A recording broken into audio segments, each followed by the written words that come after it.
Hi everybody.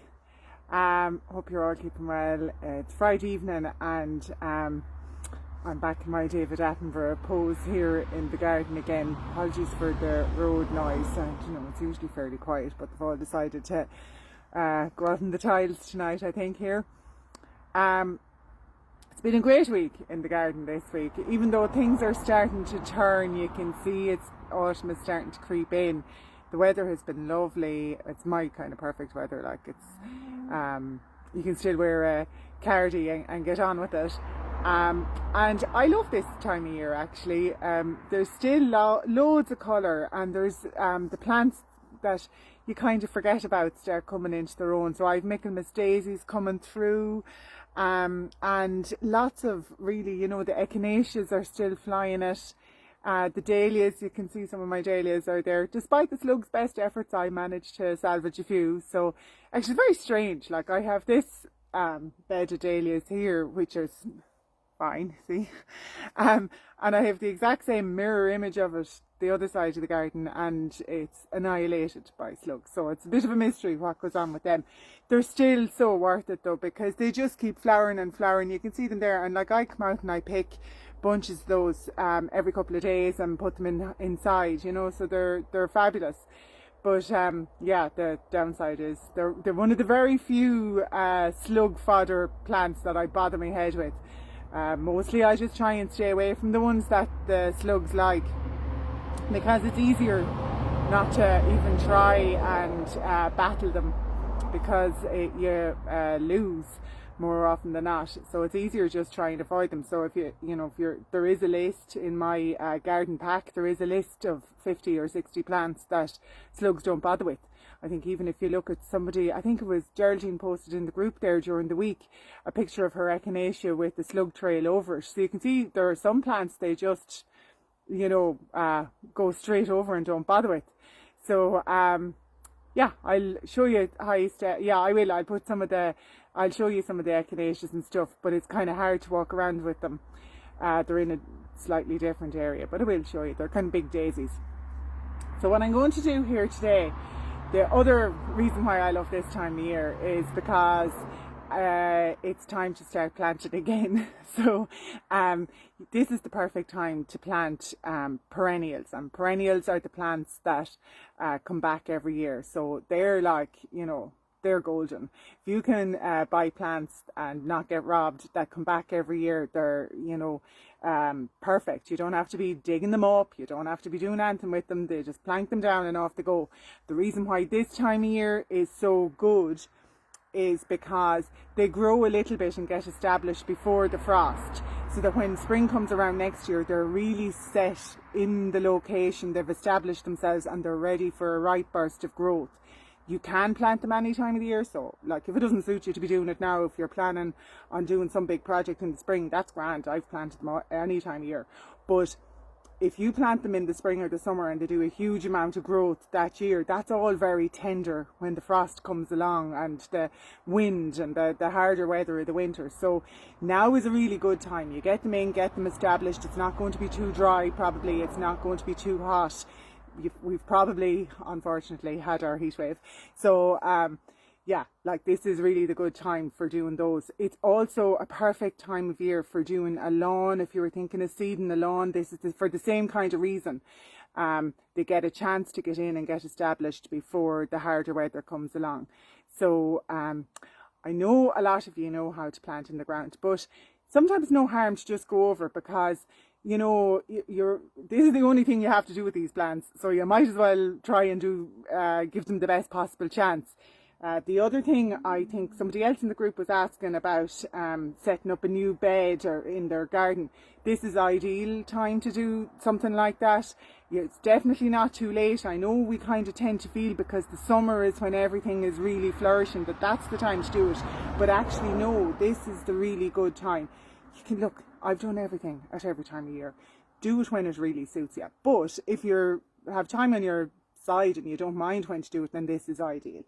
So I'm going to do what I bought. Oh yeah, the other reason why I'm doing this is because I went shopping. I got these guys, right? They're, can you see that? Almeria. I don't know if that comes, it looks backwards here, so I don't know if it comes mirror image there, but if you can't read it, they're Almeria ballerinas. And these are their sisters in red, which I don't deadhead because I just love the seed heads, even though they're, so I'll show you.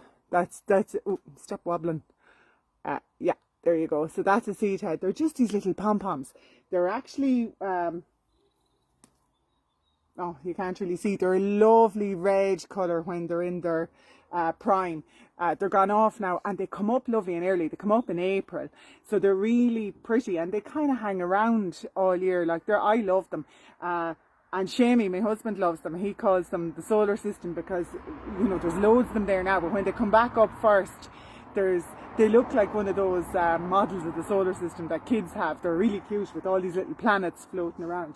And these ones that I have, the red ones, are they're there a couple of years now. So what I'm going to do with those, I'm going to dig them up and divide them to get extra plants out of those, and I'll go through that with you as well another day. But that's the other brilliant thing about perennial plants that come back every year, that after a while they actually like for them to be dug up and divided again. They get a bit congested, so you get free plants. Like they're the total way forward as far as I'm concerned. So just a second now, I didn't do any prep around, and I said no, I'm going to do the full real deal here. So what I'm going to do, actually, can you see that bit? No, actually I'll stay here, so I'll come back a bit, sorry. So I'm going to, they're in a line here, you can't see it, but these Almerias, I have 3 of them in a line here, and I can see them from where we sit, one of the places we sit on the couch. So I'm a bit of a sad case. I always check what's it looking like when you're in the house, because unfortunately for us in Ireland, as we all know, you're looking out at your garden an awful lot more than you're sitting out in your garden. So I always like to make sure that I'm going to enjoy it from inside the house as well as from outside in the garden. So I have this little line of these 3 red ones, and I'm going to put the white ones in between. I don't see these ballerina ones very often. There's other little stubby ones. So to watch for that word ballerina. Armeria is the name of the plant, and I think you see them, Armeria maritima, you'll see that, but they're awful small. They're kind of nearly, they'd be grand in a rockery or something, but they're no good if you need them to be seen in a bigger bed like this. The original plant, I know for sure, is a wildflower. When you're walking along cliffs or anything, I saw them there in Sligo a couple of weeks ago. They're a little pink flower that grows like along a cliff walk naturally. So they're ideal for somewhere in Ireland. If they can live on a cliff over the Atlantic Ocean, they'll survive a little bit of time in the Irish countryside. So that's it again. These little white pom-poms. I know this one doesn't look that size. It's only a tiny little pot, like it's only a little 9 centimetre pot. It was $2.50, so like you can't go wrong, because that will bulk up into this size here in a couple of years. Like that's only there 2 years, so you know you can see the kind of difference between it. So what I'm going to do is, first of all, for anything, so this is for any perennials, but it's really any plant you're planting in the ground. The same sort of principles apply. But as I say, for these ones, when you're going to put them down once, it's a good idea to do it right and give them the best chance of a start. God, you can see how hard the ground is. That's unusual for us here. So I'm going to dig a decent sized hole for these. So you can see my pot is this size, right? So it's kind of smaller than my hand. Can you see that? Yeah, okay, so you can kind of get an idea of it. You need to dig a hole a good bit bigger than that. So at least 50% bigger than the pot. And I mean 50% deeper and 50% around it. And the reason for that is it gives you a chance to put nice compost in around the plant when you're planting it down, to give it the best chance to spread its roots quickly. Like you can see how hard I don't know if you can, but the ground here is really tough. It's been so dry, and I probably walk on this too much. Another reason you shouldn't really walk on your bed for this very reason, because if you can imagine a poor little plant trying to get its little roots established in this, and I'm having trouble digging it out. I have a big stone here, lads.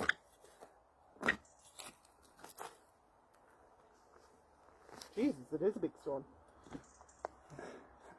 I really just living the real life here, like. Yeah, so okay. Now I have a big enough of a, definitely have a big enough of a hole here now. Anyway, I'm nearly go down inside it myself. So I'll dig it out. Now it's actually fairly dry, so I won't do it. If this was very, very wet, like kind of boggy and squelchy, it would be a good idea for any plant you're putting in under it to put in a tiny bit of, if you have a little bit of small gravel or horticultural grit. All horticultural grit is a bag of really small gravel that you can buy in the garden centre. It's nothing more exciting than that. So if you have a little bit of gravel or something knocking around, that's fine. But the horticultural grit breaks up the soil underneath the plant and gives it the water a chance to run away quickly if you have very wet, heavy ground. But actually this doesn't really need it, so I'm not going to bother. But what I will do, there's my hole now, just make sure. A few stones around the plant are no harm. They help the water keep away from the plant. But what you don't want is a big stone underneath it, because that's like creating a tray for all the water to sit on. So you don't want that. But a few stones around it are no harm at all. You don't need a stone-free soil for normal plants. The only time that kind of comes into play is where you'd have carrots or something, and you want the plant to make it easy for the roots to go down to create a carrot. But like, I mean, we're not planting carrots, so don't need to worry about it. There's a few little stones there, no harm. It's funny now because I can't see what the comments come up on the screen, and it gets hard to see what's going on. So what I do then, you should probably wear gloves, but I do with the best of intentions. I do bring them out and everything, I'm sure I'd forget. So I'm sprinkling in a bit of compost. This is just ordinary algae compost that I put in. I mix it in with the soil, so like, I want it to get used to the soil too. So it's kind of like a little mixture of soil and compost in there. And what I do too is, these are chicken manure pellets that I use for like everything, shrubs and stuff at other times of the year. Don't worry, that's a whole other life. But it's no harm sprinkling a few of them around. Not many, you don't go mad, because you can overdo that and too much will burn the plant as well. So I've put in like that amount, and I just mix it in with it. It's just giving it an extra head start. You don't really have to do it. Some of the more, I don't buy the expensive compost. I just buy the stuff in Aldi or wherever. Some of the really good compost has that sort of stuff thrown in through it, so you wouldn't have to bother. So then to get the plant out of the pot, kind of squish the sides of the pot. And this one isn't too bad because to see the roots aren't really coming out at the bottom. Some plants are very congested, like I wanted a thing of chives. Look at the state of them. But you get them to me for 50 cents, so you can't say anything. Right, so back to these ones. So I jiggle it out nice and gently. And then I do give it a little massage at the bottom. Right, now you try not to tear it, but just a little bit of a massage to kind of give the roots the hint to leave the shape of the pot a little bit. So do that. And then the next thing you're doing is trying to get it up to the top of where it was, the top of the pot, which was kind of, oops, there on the plant. I'm trying to get that level with the soil in the ground. And mine isn't quite, actually. I need another bit more in here. So I'm going to put more compost in.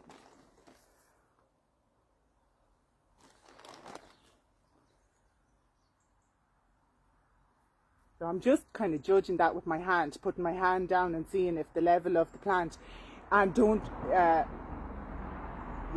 the level of the plant, and it's still not, so I'll put in another bit. Okay, and now I just fill in around the edges, and I fill in around the edge with a bit of soil, a bit of compost, a bit of a mixture between the two.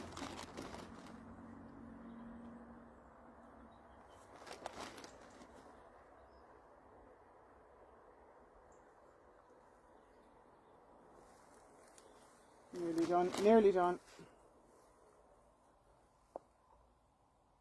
And you can probably see I'm firming it in. So I'm trying to do that firming in under the foliage and on top of the plant. Just a little bit of pressure to help it take the hint. The other reason you're firming it in a little bit is to get some of the air back out. Like, you don't want it totally loose around it. You want it, you know, the compost to be a little bit firmed down, because it will, when you water it, it'll all sink down and you'll end up putting more on anyway. So I'm just firming it down. It is more or less level there now. Possibly a little bit low, but nothing major. And sure, look at it there now. Wasn't it meant for the spot? And I have my little kiddie watering can here. So, okay, you're doing your watering the soil, not the plant. You know the story. So I'm going around it here now and giving it a good drink. I also water it a good bit in the pot before I plant it. I didn't show you that, but I did. I'll show you on the other one. So here's my other one. And you can see how, like, it's really wet in there. So I did give it a good soaking beforehand as well. If you're in the UK and you're suffering from some of the real dry weather that some parts of the UK have had this summer, it might be no harm to water the whole as well, so that you're watering the plant before it comes out of its pot. You water the whole after you've dug it. You put in the plant, firm it all up, and water it again. Because it's the water that the roots are looking for, and the roots will seek out the water, and that's how it spreads its little tentacles around and becomes solid. So that's it. That's all that's to it now. It's down. Okay, I know it's not that rocket sciencey, but it's no harm to go over it. The other thing you do then is, no matter how, you know, unless it's awful wet, you need to be watering that every evening for, you know, a week or two, just to make sure it continues to establish itself, especially if the weather is dry. So keep an eye on anything newly planted and keep it well watered for a week or two afterwards. And after that, wait till you see, it'll be another prime specimen next year, and you'll have both. I'll have the two sets of planets to look at. So yeah, I better go and do the other one now before it gets dark. I don't know, does it look as dark as it is on the it's very dark here now. It's a shame, really. That's the one thing about the autumn, is the evenings start closing in. So anyway, I hope you've loads of things planned for your garden. I'm dying to see what you get up to, and I'll talk to you soon. So take care.